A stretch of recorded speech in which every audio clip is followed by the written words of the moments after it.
જય શ્રી કૃષ્ણ. મારું નામ છે સાક્ષી તિવારી અને આજે હું તમારી સામે 15 ઓગસ્ટ માટે બે શબ્દ બોલવા માંગુ છું. તે તમે શાંતિ અને વિનમ્રતાપૂર્ણ ભાવથી સાંભળો તેવી મારી અપેક્ષા છે. मैं उस देश की नागरिक हूँ जिसके होठों में गंगा और हाथों में तिरंगा है. मैं उस देश की नागरिक हूँ जिसके होठों में गंगा और हाथों में तिरंगा है. वो देश जो कभी सत्यम शिवम सुंदरम, कभी वंदे मातरम और कभी पंजाब सिंध गुजरात मराठा द्रविड़ उत्कल गंगा है. मैं उस देश की नागरिक हूँ जो हर ठुकराए हुए की शरण स्थली बन जाता है और 7 समंदर पार अपने परदेशियों को अपने ब्रदर एंड सिस्टर कहकर बुलाता है. यही प्रेम की पूज्य भूमि भारतवर्ष कहलाता है, भारतवर्ष कहलाता है.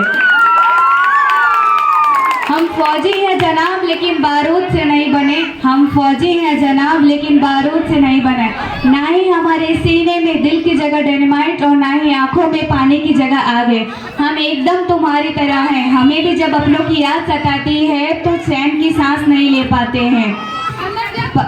दिल में हिंदुस्तान है लेकिन पर्स में 5 बरस की बेटी.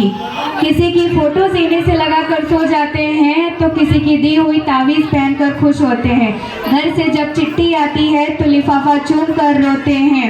हमें दवाओं और मलहम की कमी नहीं है लेकिन जब गोली बाजू चीर कर चली जाती है तो माँ की भूख बहुत याद आती है. तो अगली बार याद रखें जब कोई खबर पड़े तो उस घर के खबर पड़े कि पुलवामा के घाटी में 20 फौजी शहीद हुए तो हमें गिनती समझकर भुला मत देना, साथ ही समझकर याद रखना.